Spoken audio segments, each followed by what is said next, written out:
Atomic Bomb Prediction. The year is 1934. The world is a place of stark, unsettling contrasts. In the streets, the Great Depression has hollowed out the global economy, leaving millions in breadlines, their faces etched with uncertainty. In the halls of power, the drums of war are beginning to beat a low, menacing rhythm as fascism extends its shadow across Europe. Yet, in the laboratories and lecture halls of universities from Cambridge to Berlin, it is a golden age. This is the era of titans: Einstein, Bohr, Rutherford, Fermi. These are the minds that have peered into the very heart of matter and rewritten the rules of the universe.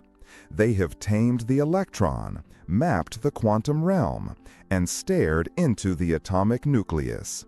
They understood that this tiny, impossibly dense core of the atom held energy, immense energy. But unlocking it? That was a fantasy, a parlor trick, a fool's errand. The great Ernest Rutherford, the very man who discovered the nucleus, had famously called the idea of harnessing its power moonshine. It was theoretically possible, perhaps, but practically absurd. To get energy out, you had to put far more energy in. It was a net loss, a dead end. The atom was a locked vault, and humanity simply didn't have the key. Imagine yourself in that world, in a dimly lit auditorium filled with the greatest physicists of the age. The air is thick with chalk dust and intellectual arrogance. These are men who have built their careers on rigorous, verifiable, incremental progress. They deal in facts, in repeatable experiments, not wild speculation. And on this day, a new idea is being discussed. An idea so radical, so far beyond the pale of accepted science that it borders on heresy. It's not about chipping a little energy off the atom. It's not about some minor radioactive decay.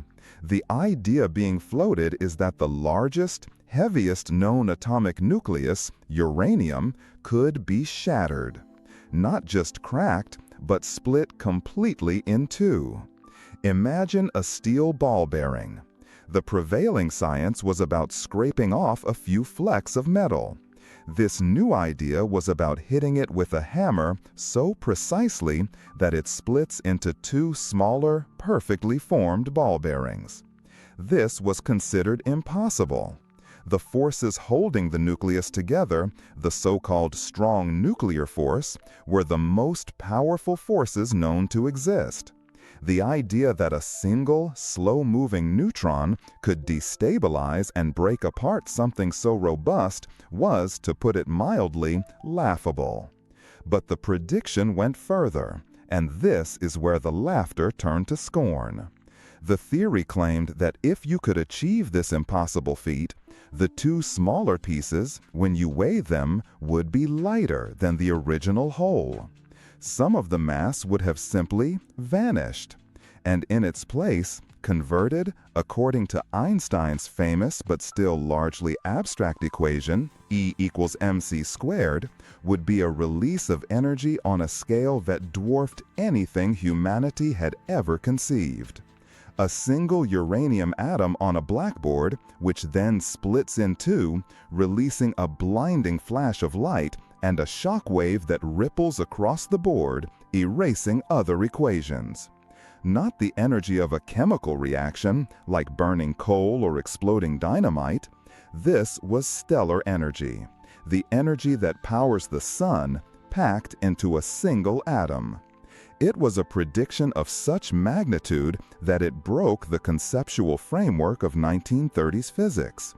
It implied a power source that could light up cities, or, more terrifyingly, a weapon that could level them. The reaction from the scientific establishment was not one of cautious curiosity. It was outright dismissal. It was the hubris of experts who believe they know the limits of the possible.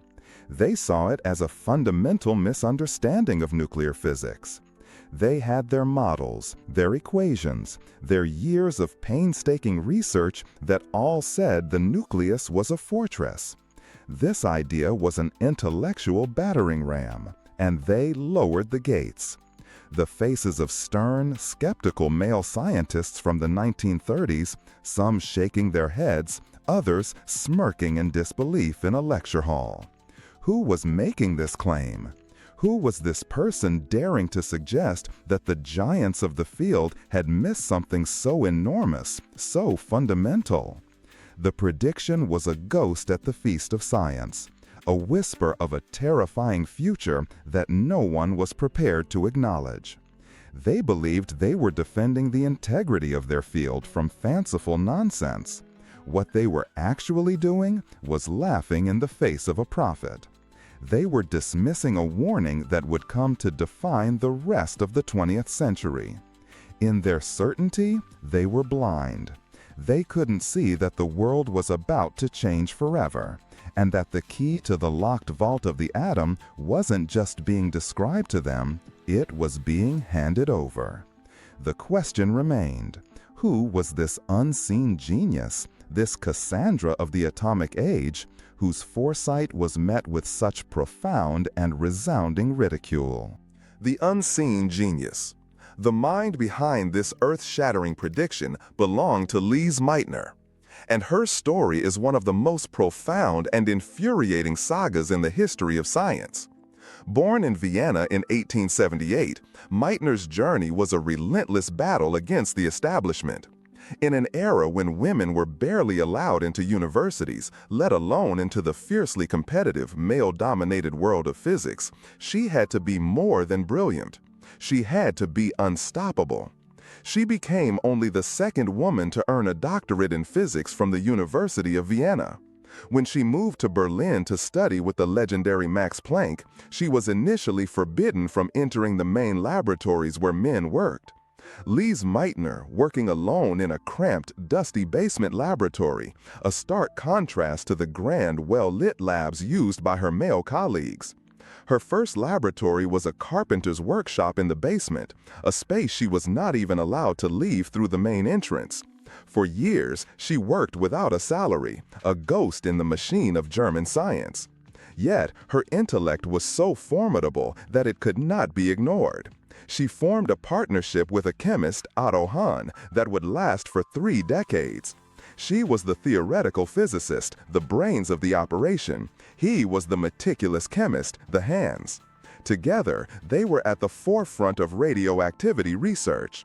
By the 1930s, Meitner was a respected, if not fully accepted figure. She was the head of the physics department at the Kaiser Wilhelm Institute for Chemistry. She and Hahn had embarked on a fascinating new line of research, inspired by the work of Enrico Fermi in Italy. They were bombarding uranium, the heaviest known element, with slow-moving neutrons. The goal, the accepted scientific prize, was to create even heavier transuranic elements, elements that didn't exist in nature. For 4 years they conducted these experiments. Meitner designed the protocols, interpreted the quantum mechanics, and guided the research. Hahn and his assistant, Fritz Strassmann, performed the delicate chemical analysis. But their results were bizarre, confusing, and stubbornly refused to conform to expectations. They kept finding elements in their irradiated uranium samples, like barium, that were much, much lighter than uranium. It made no sense. It was like throwing a baseball at a window and finding a bicycle tire inside.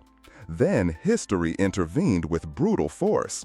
In 1938, Nazi Germany annexed Austria, and Meitner, who was of Jewish descent, was no longer protected by her Austrian citizenship. Her life was in immediate danger. Her colleagues, including Hahn, watched as the net closed around her. A tense, hurried scene of Lise Meitner packing a small suitcase in her apartment, glancing nervously out the window, with Nazi flags visible in the street below. In July 1938, she was smuggled out of Germany into Holland with just 2 small suitcases and 10 marks in her pocket, a refugee from the country she had given her life's work to. She eventually found a meager position in Stockholm, Sweden, isolated, depressed, and cut off from her laboratory and her life's work. It was there, in exile, that she received a frantic letter from Hahn. He was utterly baffled. He and Strassmann had definitively chemically proven that barium was a product of their experiment. He wrote to Meitner, his physicist, his guide, pleading for an explanation. He called the result astonishing and asked, "Perhaps you can come up with some fantastic explanation." He had written to the right person. During the Christmas holiday of 1938, while visiting her nephew, fellow physicist Otto Frisch in the small Swedish town of Kungälv, Meitner contemplated Hahn's letter. As they walked together in the snow, the puzzle pieces began to click into place. She remembered the liquid drop model of the nucleus, a theory that likened it to a drop of water, held together by surface tension. What if the neutron didn't just chip a piece off?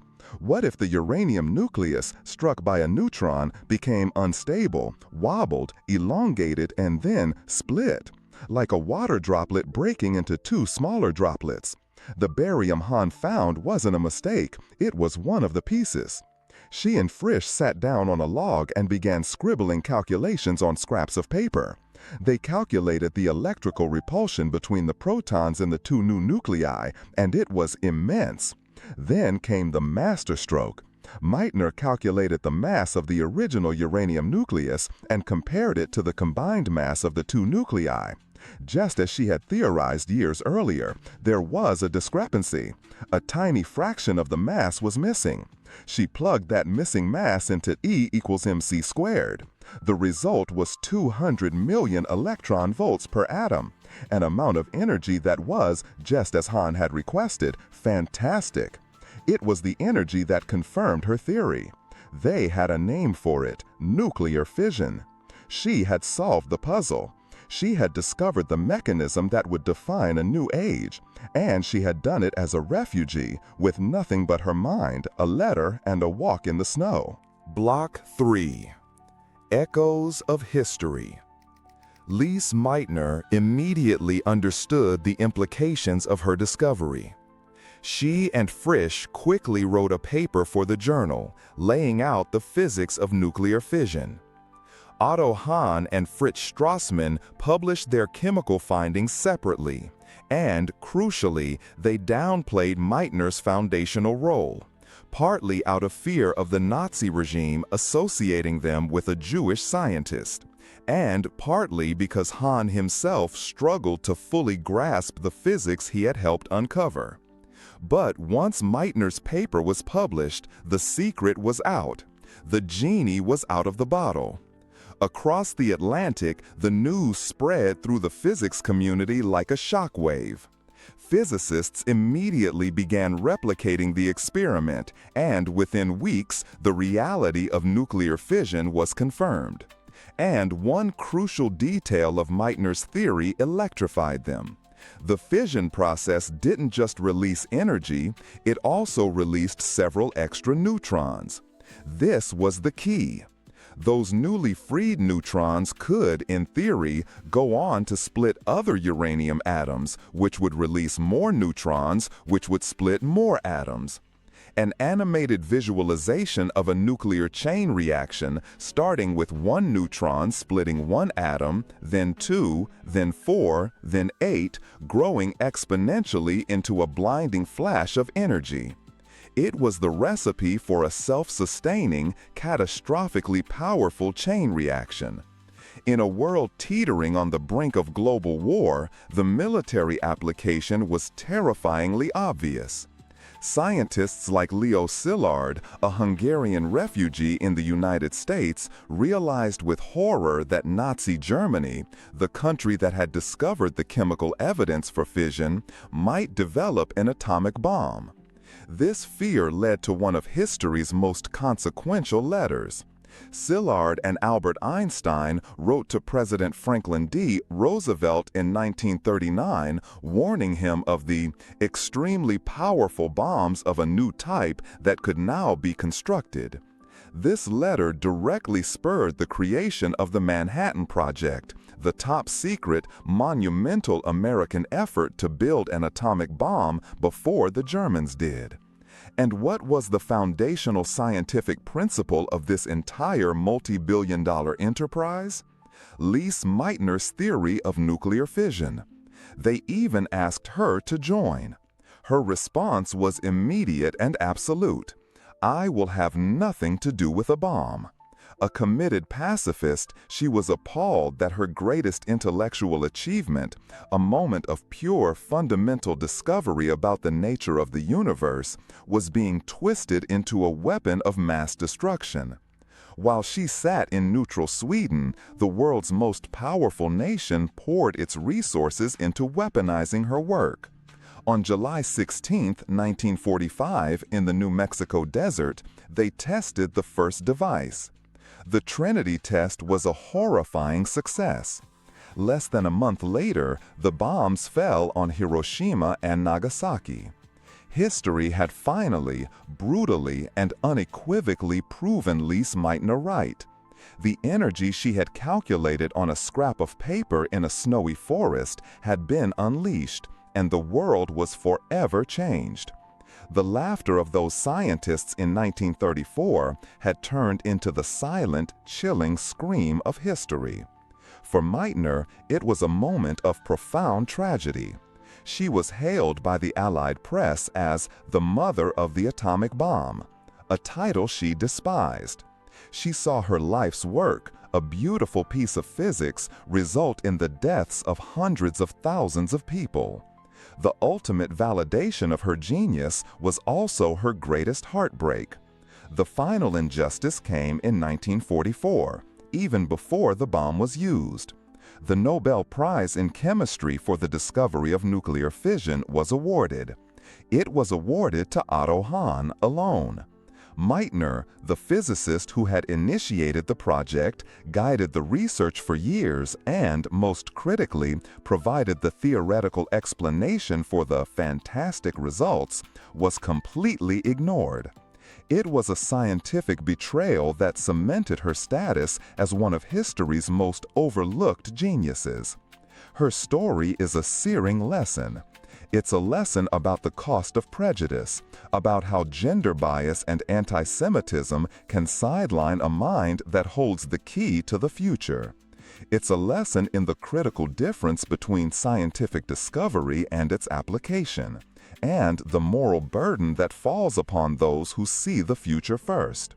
Lise Meitner predicted the atomic bomb not because she wanted to build one, but because she understood the fundamental truth of the universe.